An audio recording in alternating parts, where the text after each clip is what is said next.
Muchas gracias, Maida, gracias, Patti.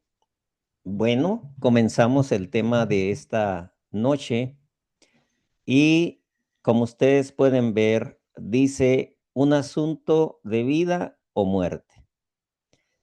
Pareciera que utilicé un título como para llamar la atención, como si fuera parte de una estrategia de marketing para que tuviera más audiencia. No es así, no es así. El tema que vamos a tratar hoy en realidad es un asunto de vida o muerte. Todo lo que tiene que ver con Dios es muy serio. Definitivamente es muy serio. Y lo que vamos a tratar el día de hoy, pues es un asunto de vida o de muerte. Quisiera resaltar en esta noche dos características de Dios, dos características muy importantes. La primera, su misericordia, que podríamos decir que es su amor hacia nosotros. Pudiéramos tardarnos un buen tiempo hablando de la misericordia de Dios, pero por el acto de saber que Jesús, siendo Dios, viene a la tierra a entregar su vida por la humanidad, qué inmenso es su amor, qué grande es su misericordia. Es la característica principal de Dios. Pero hay otra característica muy importante, que es su justicia. Y no podemos pasarla por alto. Alguien quisiera, conociendo, aunque no del todo, la misericordia de Dios, pareciera que la justicia se tendría que apagar. Pero Dios dejaría de ser amor y misericordioso si no aplicara su justicia. Esa es la perfección divina. Siempre me gusta resaltar principalmente la misericordia de Dios, el amor de Dios, el sacrificio de Jesús, el significado de lo que se llevó a cabo en la cruz para nuestra salvación. Pero no debo de pasar por alto la justicia, porque es muy importante. Y porque la justicia la encontramos plasmada en toda la palabra de Dios, desde el Antiguo Testamento hasta el libro de Apocalipsis. Y a través de la historia en el Antiguo Testamento, nosotros nos damos cuenta cómo Dios emitió mini juicios para la humanidad. En Hechos 17:31 dice algo muy interesante. Pues Él, ¿quién es Él? Dios, ha fijado un día para juzgar al mundo con justicia.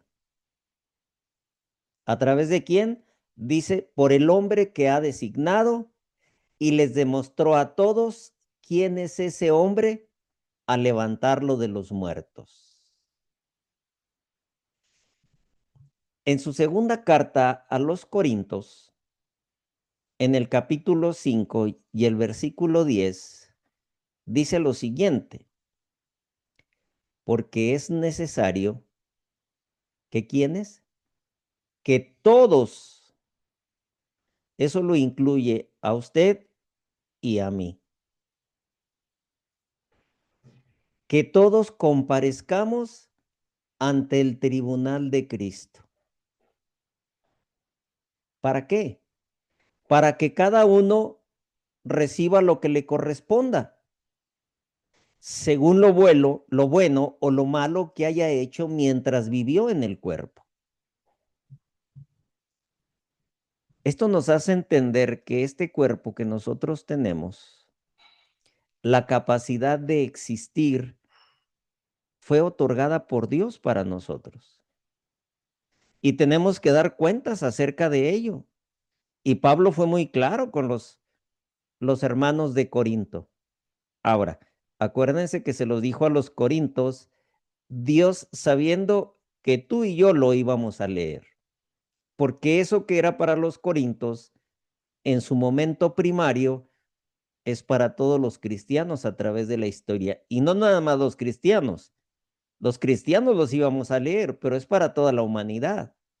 Por eso Pablo dijo, todos. Escribiendo a los hermanos de la iglesia de Roma en el capítulo 14 y el versículo 12, dice, así que cada uno de nosotros, incluyendo a la humanidad, ¿qué va a pasar? Tendrá que dar cuentas de sí a Dios. En pocas palabras, no me mando solo, no nos mandamos solo. Esta vida que tenemos es prestada y tenemos que dar cuenta de ella. Sabio Salomón en el capítulo 11, versículo 9, dice, alégrate joven en tu juventud, deja que tu corazón disfrute de la adolescencia, sigue los impulsos de tu corazón y responde al estímulo de tus ojos, pero tome en cuenta que Dios te juzgará por todo esto. En pocas palabras, cuidado, cuidado. En el mismo libro, en el capítulo 12 y el versículo 14, dice, pues Dios juzgará toda obra, buena o mala, aún la realizada en secreto. El escritor de Hebreos, ya al final del Nuevo Testamento, dice, ninguna cosa creada escapa a la vista de Dios. Todo está al descubierto, expuesto a los ojos de aquel a quien hemos de rendir cuentas. Pareciera que muchas de las cosas malas que se hacen escondidas. Sí, pero hay un ojo que todo lo ve. Dios lo ve todo y vamos a rendir cuentas para ello.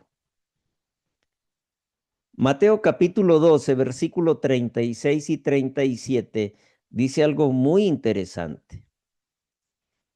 Pero yo les digo que en el día del juicio todos tendrán que dar cuenta de toda palabra ociosa que hayan pronunciado. Porque por tus palabras se te absolverá y también por tus palabras se te va a condenar.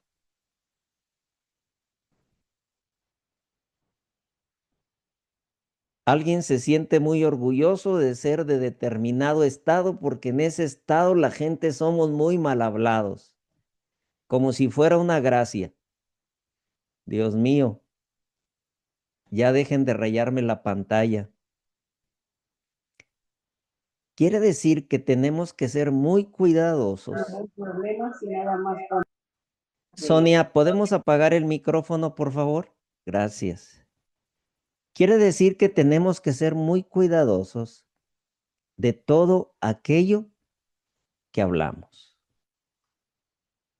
En la primera carta a los Corintios, regresando a ella en el capítulo 4 y el versículo 5, dice, por lo tanto, no juzguen nada antes de tiempo. Esperen hasta que venga el Señor.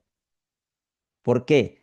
Porque Él sacará a la luz lo que está oculto en la oscuridad y pondrá al descubierto las intenciones de cada corazón. Entonces cada uno recibirá de Dios la alabanza que le corresponde. Dios sacará a la luz lo que está oculto en la oscuridad y lo va a poner al descubierto. Vamos a pedir que dejen de rayar la pantalla porque aquí se alcanza a ver todo. No es solamente en su pantalla, viene hasta acá. En el capítulo 7, el versículo 9 y 10, Daniel alcanza a mirar una escena de juicio. Más bien, Dios se la reveló. Dice el versículo 9, estuve mirando hasta que fueron puestos unos tronos y se sentó un anciano de días.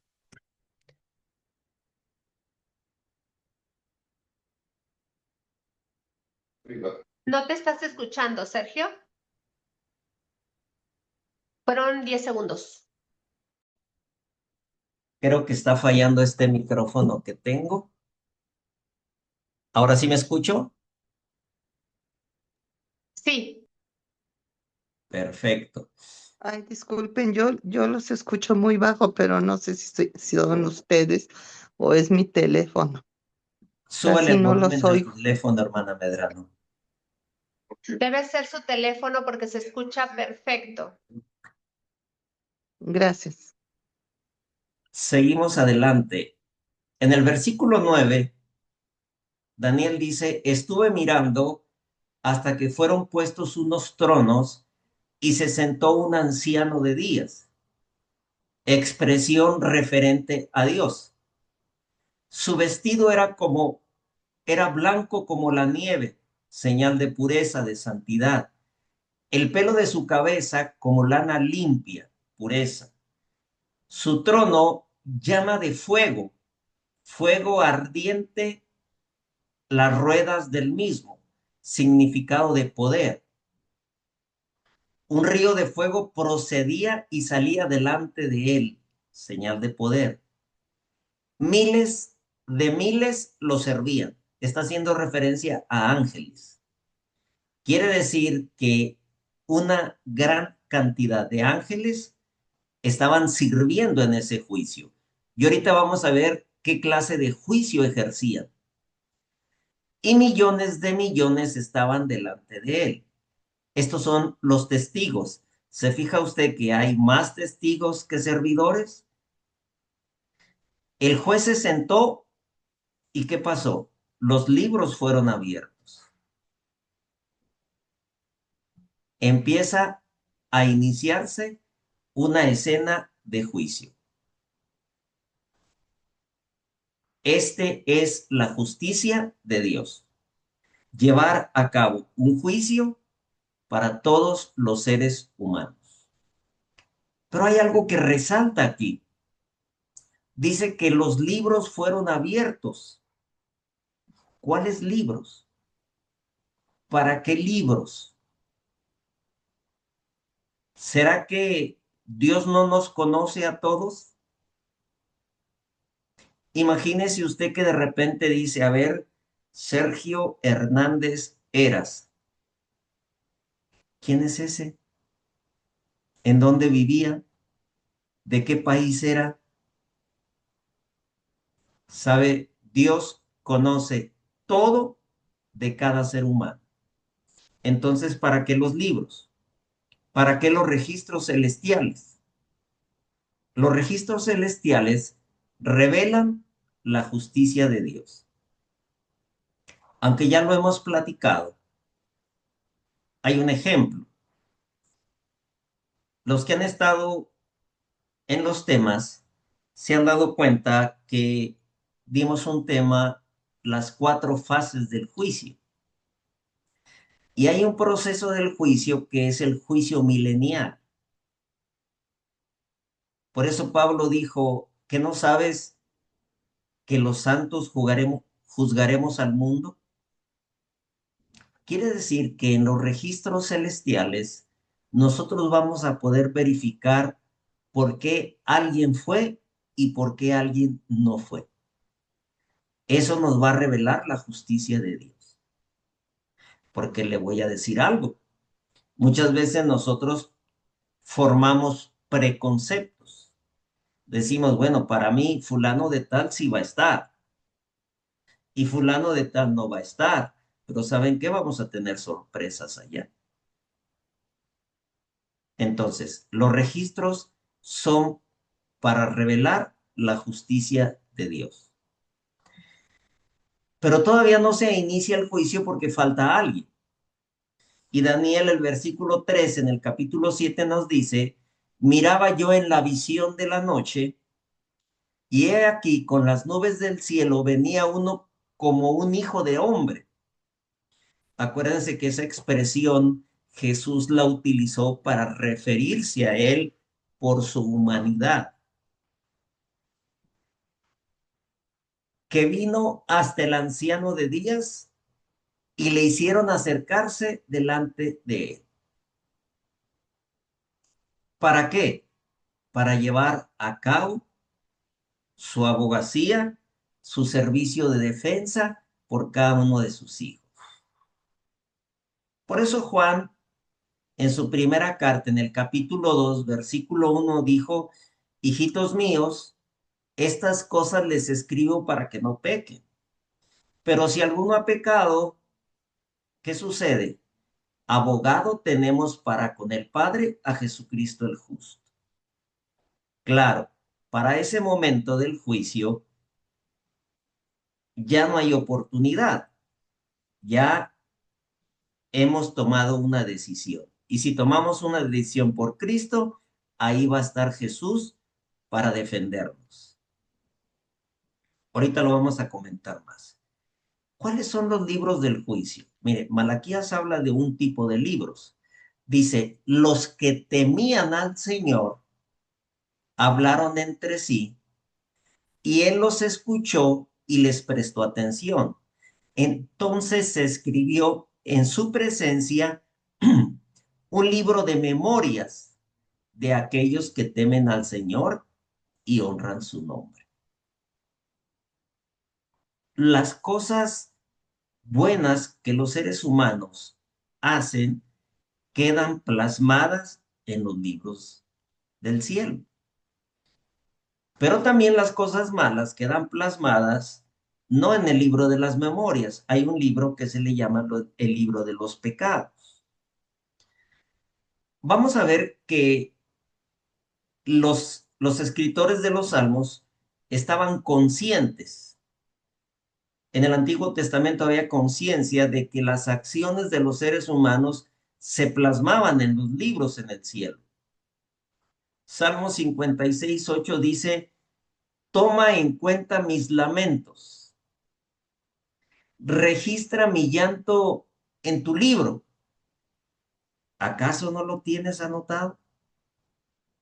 El salmista sabía que todas las escenas de nuestra vida estaban anotadas en los libros.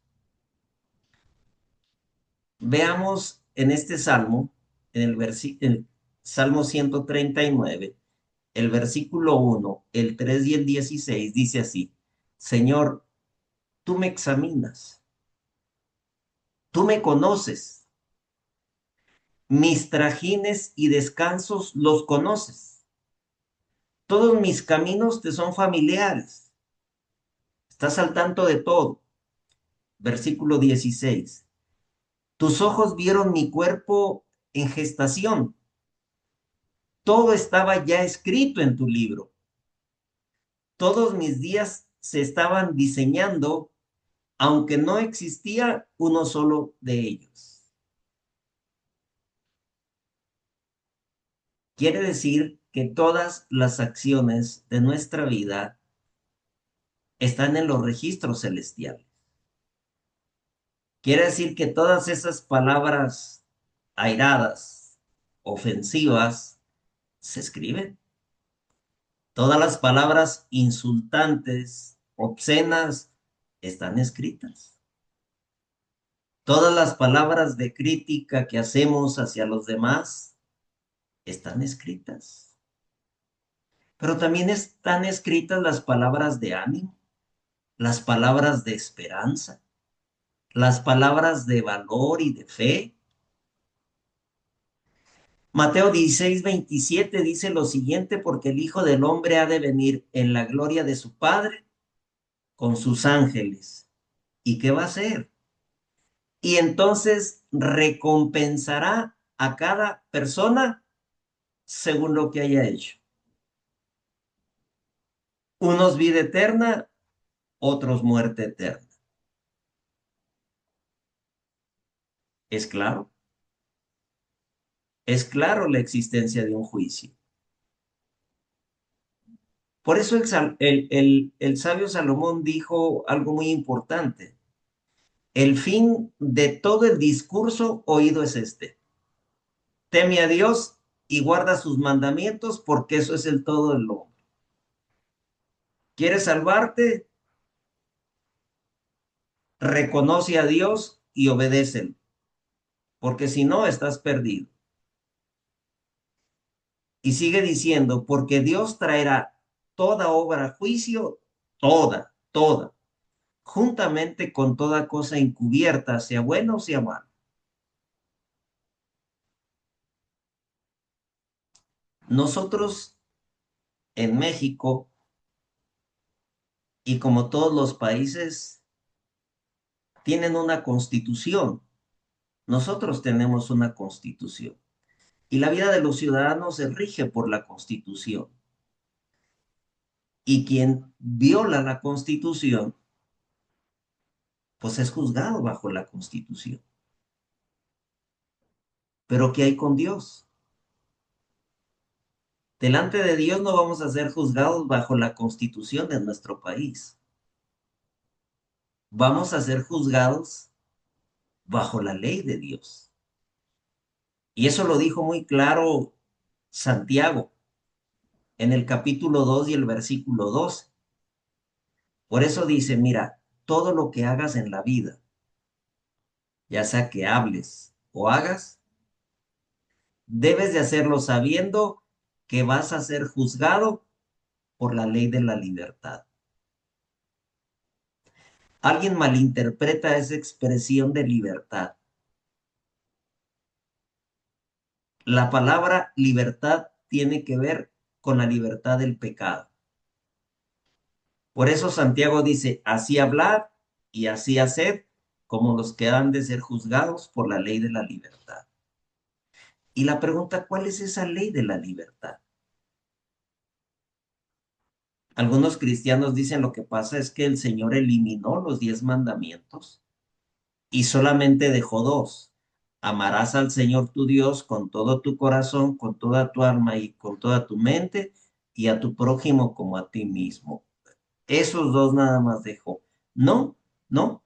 Santiago, que se escribió en el año 40, 10 años después de que Jesús murió, él dijo lo siguiente, porque el que dijo, no cometerás adulterio, también ha dicho, no matarás.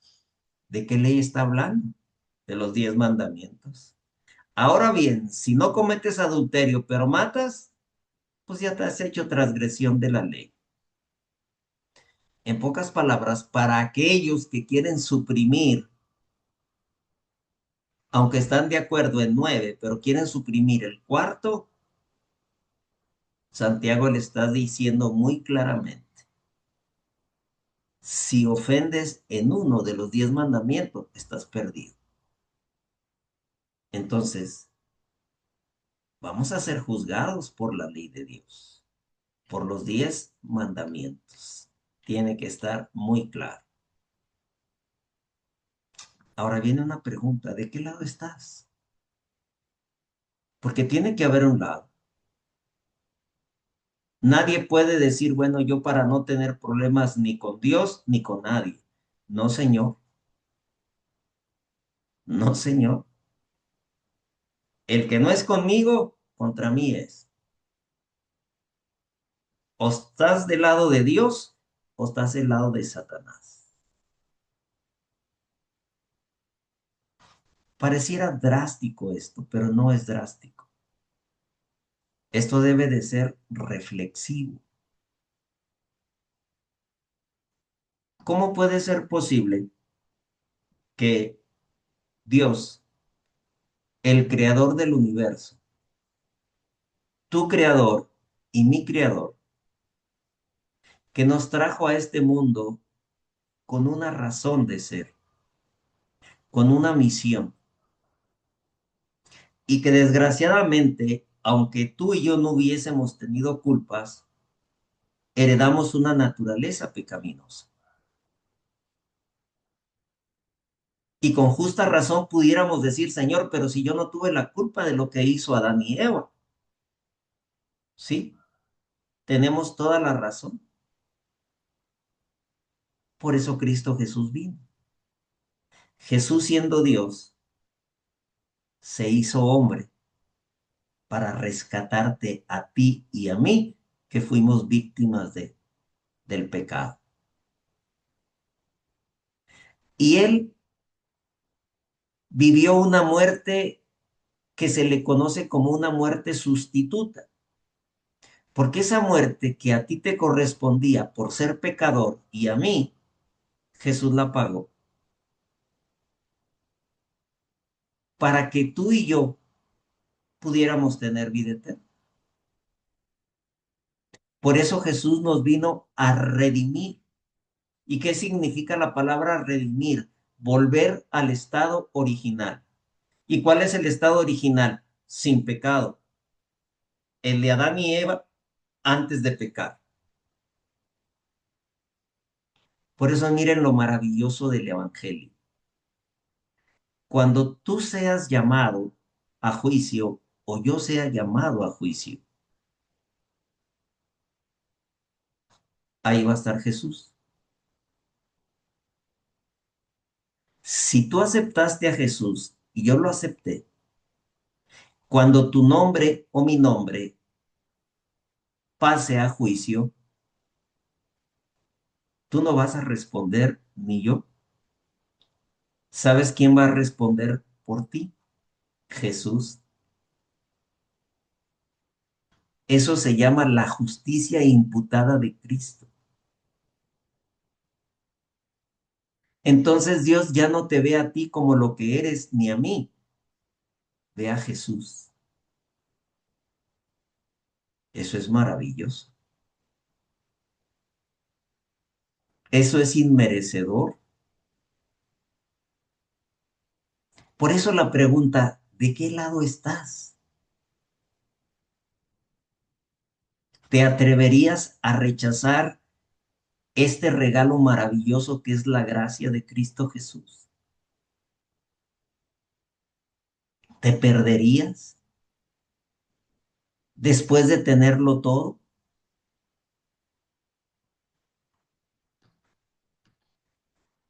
Mateo 7:21 dice, cuidado, miren, los seres humanos somos tramposos, es nuestra naturaleza.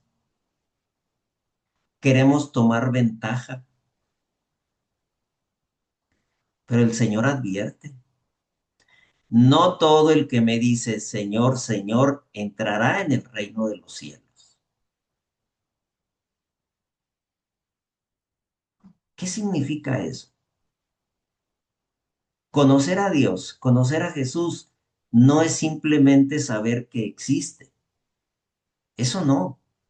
El diablo sabe que existe y el diablo va a ser destruido. Conocer a Jesús es amarlo, obedecerlo.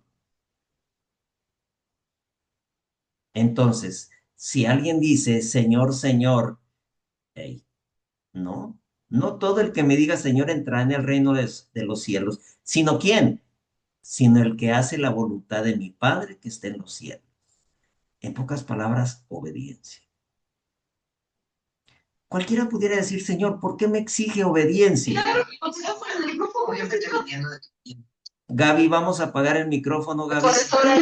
Dios, perdón. Es el trabajo que está haciendo. Entonces,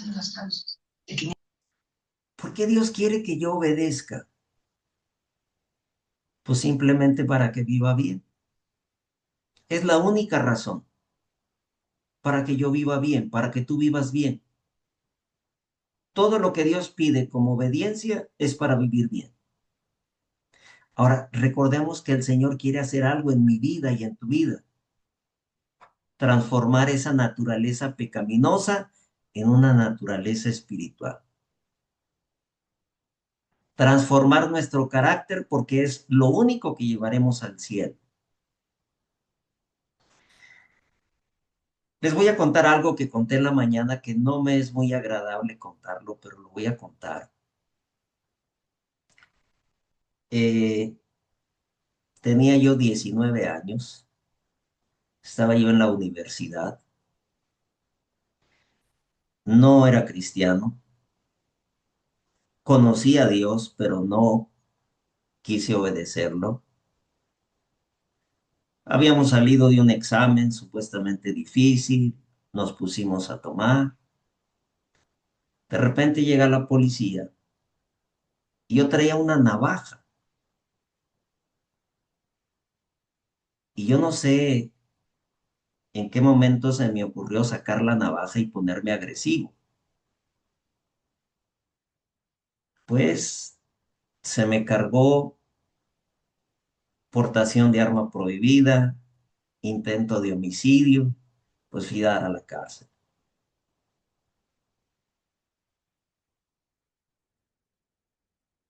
Entonces me sacaron libre bajo fianza, me ficharon en reclusorio norte, estuve llevando mi proceso. Gracias a Dios, el policía me perdonó, pero yo ya llevaba 2 años en ese juicio. Ya tenía yo 21 años, estaba por terminar ya mi carrera y le pedí a la señorita del juzgado, tenía que ir cada 8 días a firmar. Le pedí a la señorita que si pudiera hablar con el juez y gracias a Dios el juez aceptó que yo hablara con él y le comenté mi problema. Nomás se me quedaba viendo. Me dijo, vente dentro de 8 días. Ya cuando salí, le pregunté a la señorita qué seguía. Yo no sabía nada. Me dijo, mira, lo que va a pasar es que él te va a dar una condena. Si la condena pasa de seis años, tú tendrás que regresar a la cárcel. Imagínese cómo me sentía. Pero si la condena es menor a 6 años, te van a dar una multa económica. Toda esa semana fue la muerte para mí. Se me va a dar una sentencia en un juicio terrenal. Le pedí perdón a Dios. A la semana llegué, el juez me dijo, siéntate. Me pegó una regañada muy merecida. Me preguntó cómo me sentía estar viviendo esa situación.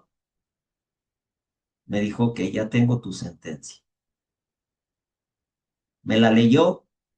Son 2 años de prisión o 1,600 pesos de multa. Y con una sonrisa sarcástica me la entregó en las manos y me dijo, escoge lo que más te guste. Y ya, me despedí de él. Cuando salí ya satisfecho, sabiendo que no iba a regresar a la cárcel. ¿Por qué les traigo esto? Porque miren, tú y yo podemos conocer el veredicto final de la historia de nosotros. Tú y yo podemos tener ya la decisión del juicio. Ya, ya. ¿Cómo? Bueno, Pablo nos lo dice, Romanos 8:1. Ahora pues, ninguna condenación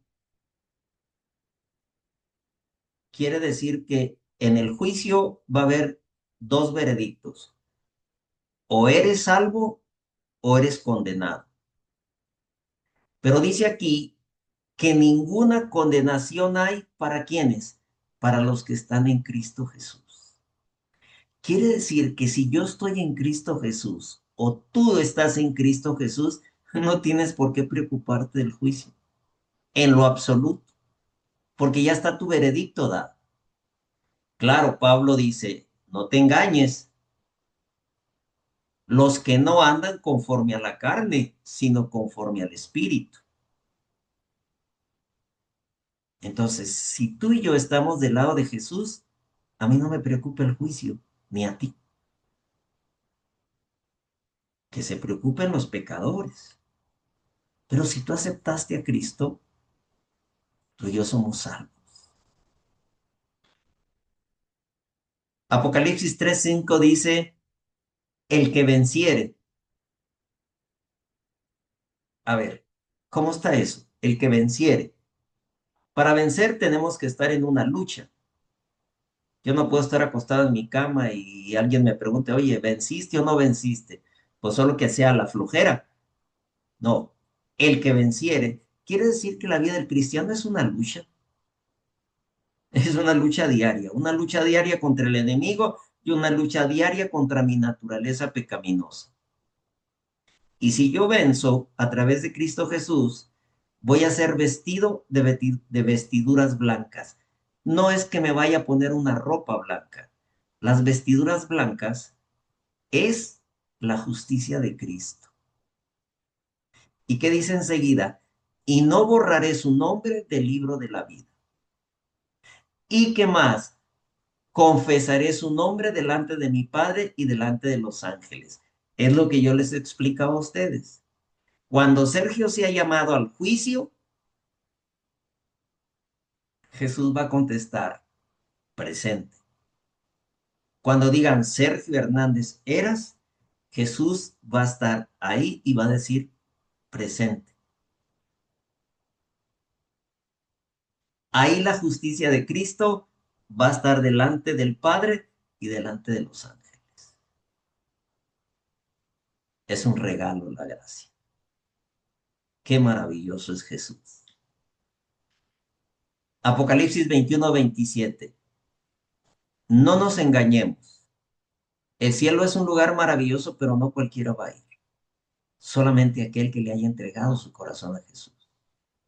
No entrará en ella, hablando de la ciudad santa, ninguna cosa inmunda o que hace abominación y mentira, sino solamente los que están inscritos en el libro de la vida del Cordero.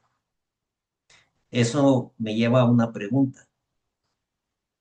¿Está tu nombre escrito en el libro de la vida?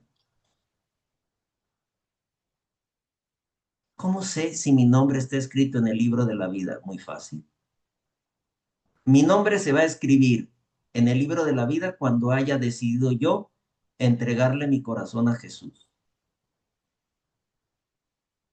Cuando yo entregue mi corazón a Jesús, mi nombre está escrito en el libro de la vida. Pero si yo le entregué mi corazón a Jesús, yo tengo que manifestarlo públicamente a través del bautismo.